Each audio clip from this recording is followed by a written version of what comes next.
Հունիսի 20-ին Հայաստանում կկայանան արտահերթ ընտրություններ։ Այս մասին Նիկոլ Փաշինյանը հայտարարել է Բարգավաճ Հայաստան խմբակցության ղեկավար Գագիկ Ծառուկյանի հետ հանդիպումից հետո։ Փաշինյանը նաև ավելացրել է, որ այդ հարցում հաշվի է առել պետության նախագահի եւ խորհրդարանական մյուս խմբակցությունների հետ հանդիպումների արդյունքները։ Գագիկ Ծառուկյանը հայտարարություն է տարածել եւ հաստատել հունիսի 20-ին արտահերթ խորհրդարանական ընտրությունների մասին իրենց պայմանավորվածությունը։ Ստեղծված ծանրագույն վիճակից մեր հայրենիքը դուրս բերելու համար հնարավորինս սեղմ ժամկետում պետք է ձևավորել նոր իշխանություն։ Դրա միակ լեգիտիմ ճանապարհը արտահերթ ընտրություններն են։ Ժողովուրդը իր քվեով պետք է որոշի, թե ում է վստահում հաջորդ իշխանությունը, գրել է Ծառուկյանը։ Հունիսի 20-ը որպես արտահերթ խորհրդարանական ընտրությունների օր մեզ համար ընդունելի է, գրել է Լուսավոր Հայաստան խմբակցության ղեկավար Էդմոն Մարուկյանը։ Նա նշել է, թե այդ թեմայով հեռախոսազրույց է ունեցել Փաշինյանի հետ։ Արտախորհրդարանական ուժերից Հանրապետականը ասել է, որ իր դիրքորոշումը կհայտնի, երբ կենտրոնական ընտրական հանձնաժողովը հայտարարի ընտրությունների օրը։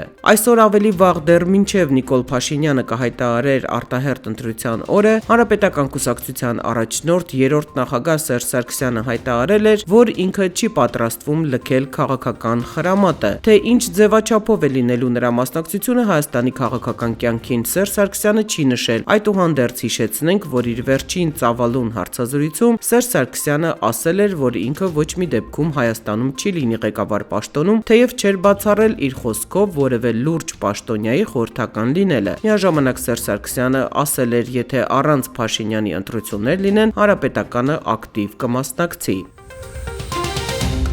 Արտախորհրդարանական ուժերից առաջինը ընտրություններին մասնակցելու մտադրության մասին հայտարարել է Արթուր Վանեցյանի հայրենիք կուսակցությունը։ Միայնակ են մասնակցելու թե դաշինքով դեռևս հայտնի չէ։ Հիշեցնենք, որ թե հայրենիք, թե Բարգավաճ Հայաստան կուսակցությունները հայրենիքի փրկության շարժման կազմում են։ Շարժումը դեռ քննարկում չի արել մասնակցության ձևաչափի հարցով, բայց շարժման վարչապետի թեկնածուն Վազգեն Մանուկյանը ասել է, որ ինքը ոչ մի դեպքում չի մասնակցի դրանց, քանի որ նրա խոսքով Փաշինյանի օրոք անցկացված ընտրությունները կատաստրոֆա են լինելու Հայաստանի համար։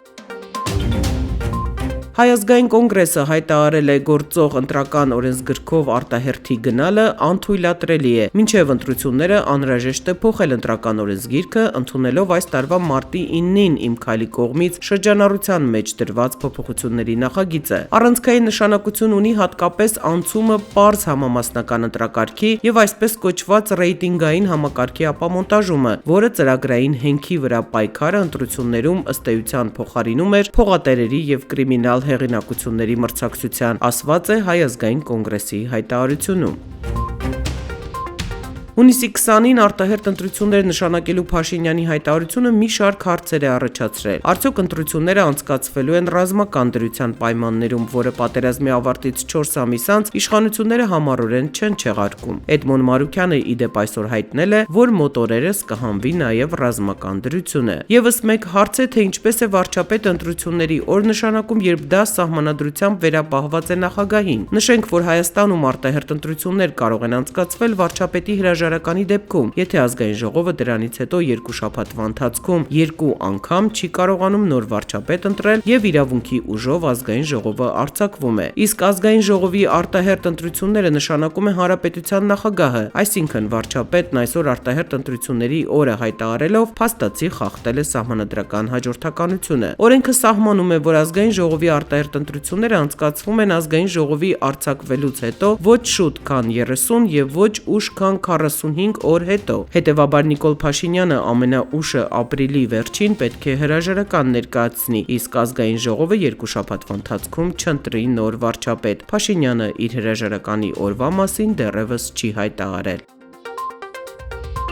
Նոր շրջադարձ է գրանցվել նաև բանակի գլխավոր շտաբի պետի գործում։ Դատարանը ենթադրաբար պաշտոնան կարված Օնիկ Գասպարյանի հայցի ապահովման միջոց է կիրառել, նրան վերականգնելով պաշտոնում մինչև հայցի բուն քննությունը։ Լուրը տարածվել էր երեկոյան, որը առավոտյան հաստատվել է։ Վարչապետի աշխատակազմը առավոտյան շտապել է պարզաբանում տարածել, փորձելով հիմնավորել, որ Օնիկ Գասպարյանը չի կարող վերականգնվել իր պաշտոնում։ Սահմանադիրը նշված սահմանադրական նորմի ուժով ուժի մեջ մտած կատարած ակտի շրջադարձի հնարավորություն չի նախատեսել։ Հետևաբար Օնիկ Գասպարյանը ազատված է գլխավոր շտաբի պետի պաշտոնից, իսկ սահմանված ընթացակարգով գլխավոր շտաբի նոր պետի նշանակման գործընթացը շարունակվում է, ասվում է վարչապետի աշխատակազմի տարածած պարզաբանման մեջ։ Դրանից հետո Օնիկ Գասպարյանի փաստաբան Արթուր Հովհաննիսյանը հայտարարեց, որ պաշտոնատար անձի կողմից դատական ակտը չկատարելը հանգեցնում է ընդհուպ քրեական պատասխանատվության։ Կառավարությունը ասում է թքած ունենք դատական ակտի վրա, ասել է փաստաբանը։ Վարչական դատարանն ասել է, որ չկա այդպիսի իրավահարաբերություն, որ կարող են Օնիկ Գասպարյանին աշխատանքից ազատել, եթե հիմա հայցի ապահովումը չկիրառի կառավարությունը եւ այդ ընթացքում ուրիշին նշանակեն, Օնիկ Գասպարյանի 5 տարի անընդմեջ պաշտոնավարման իրավունքը խախտվելու է,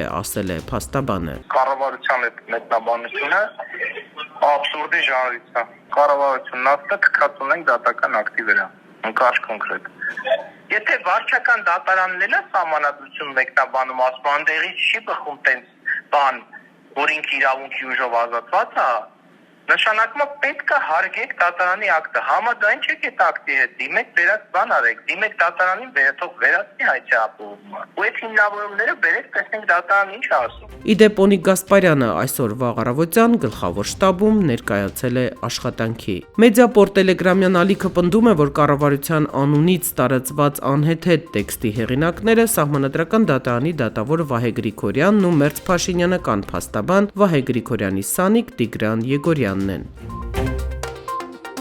Արդարադատության նախարար Ռուստամ Բադասյանն է այսօր անդրադարձել գլխավոր շտաբի պետի պաշտոնի շուրջ ստեղծված իրավիճակին եւ հայտարարել, որ վարչական դատարանի կայացրած ակտը հարկադիր կատարման ենթակա չէ։ Մենք կունենանք նոր շտաբի պետ, ասել է Բադասյանը։ Նա նաեւ տեղեկացրել է, որ իրավապահ մարմինների հետ քննարկման արդյունքում որոշվել է լուծարել հատուկ քննչական ծառայությունը։ Նրա խոսքով ՀՔԾ քննիչները ժամանակավորապես կնշանակվեն որպես հակակոռուպցիոն կոմիտեի քննիչներ։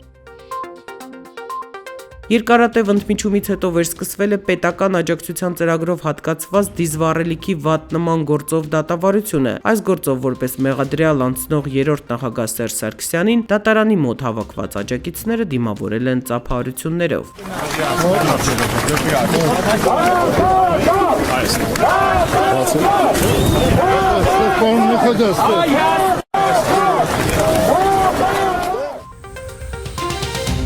Սերժ Սարգսյանը հիշեցրել է, որ 2 տարի առաջ կարված քրեական գործով իրեն անհեթեթ մեղադրանք է առաջադրվել եւ գործի քննության առաջին նիստին գալով ինքը դատարանի մոտ հայտարարել էր, որ Արցախը երբեք չի լինելու Ադրբեջանի կազմում։ Ոմանք ըստ նրա տարակուսել են, որ դիզվառելիքի գործի փոխարեն նա խոսում էր ազգային խնդիրների մասին, մինչդեռ ինքն այդ ժամանակ կանխատեսում էր, թե ինչի համար են այս ապօրինի հետապնդումները։ Դրանք 3-րդ նախագահի խոսքով 2018-ից Հայաստանում մեկնարկած Հակաղարաբաղյան գործողությունների շղթայի մի մասն էին, որոնց նպատակն էր վարկաբեկել Արցախյան պայքարի ակունքներում կանգնած մարդկանց թաղել Ղարաբաղի հարցը։ Մեր ուղերձները, մեր զգուշացումները հանրային լայն արձագանք չունեցան։ Պահանջվեց մի ամբողջ արյունալի պատերազմ հսկայական զոհերով եւ հայրենազրկմամբ, որպեսզի մեր ժողովրդի աչքերը բացվեին,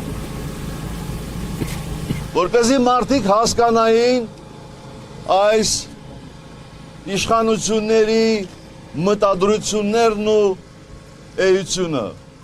Արցախը ավելի ճիշտ այն, ինչ մնացել է Արցախից, երբեք չի լինելու Ադրբեջանի կազմում, նորից հայտարարել է Սերժ Սարգսյանը։ Ցավոք հնարավոր չէր ողբերգությունը կանխել, բայց ես տեսնում եմ այդ ողբերգությունից հառնելու ճանապարհը, ասել է նա։ Կապիտուլյանտները պետք է հեռանան։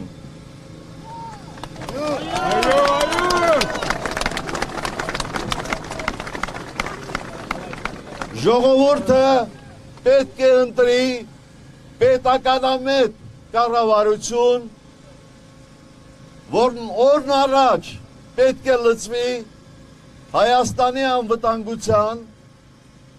եւ մեր քաղաքացիների բարեկեցության մակարդակների բարձրացման գործին։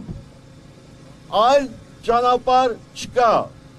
այլ ընտրանք չկա։ Սերժ Սարգսյանը նաև շեշտել է, որ իրենց թիմը շարունակելու է պայքարը ազգային եւ ուժեղ պետության համար։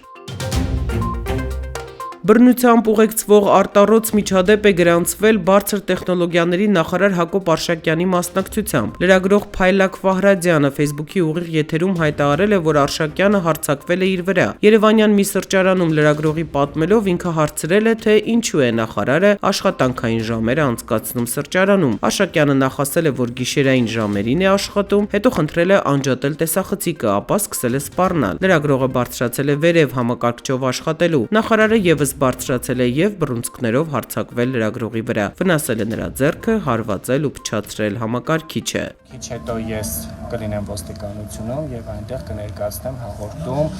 իսկ այս ընթացքում կպահանջեմ, որպեսզի սրճարանի ղեկավարությունը տեսախցիկների տեսածայինատեսանկարանը ցույց տա։ Նա բավականին ագրեսիվ եւ կոպիտ էր խոսում նաեւ իմ գործընկերոջ հետ, ով այդ պահին գտնվում էր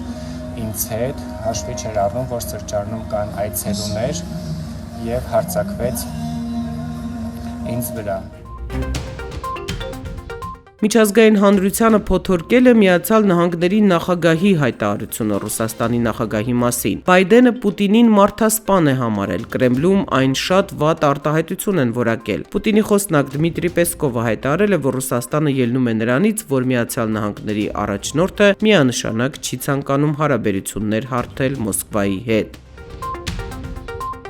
Բայդենի հայտարարության արձագանքել է նաև Պուտինը, ով նման բան է ասում, ինքն է այդպիսին ասել է նա։ Նրա խոսքով ամերիկյան իսթեբլիշմենթում կան շատ արդար եւ կարգապահ մարդիկ եւ Ռուսաստանը կապավինի հենց նրանց։ Ինչ կպատասխանեի նրան, ես նրան կասեի առողջ եղիր, ես նրան առողջություն եմ մաղթում, ասել է Պուտինը, ավելացնելով, որ դա ասում է առանց հեգնանքի։ Հայաստանում վերջին 24 ժամում մահացել է կորոնավիրուսով վարակված 26 մարդ, նրանցից 7-ը սակայն մահացել է այլ հիվանդությունից։ Մահացածների ընդհանուր թիվը հասել է 4149-ի, մեկ օրում գրանցվել է վարակվելու 1024 դեպք, վարակվածների ընդհանուր թիվը հասել է 181165-ի։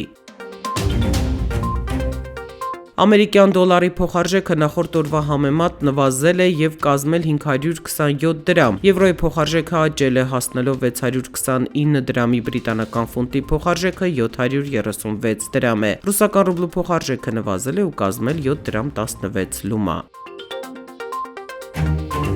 Մարտի 19-ին երկրի առանձին շրջաններում սպասվում են կարճատև տեղումներ։ Երևանում եւս ընդհատումներով կարճատև անձրևներ կտեղան, մայրաքաղաքում գիշերը կլինի 1-ից 3, վաղը ցերեկը 10-ից 12 աստիճան տաքություն։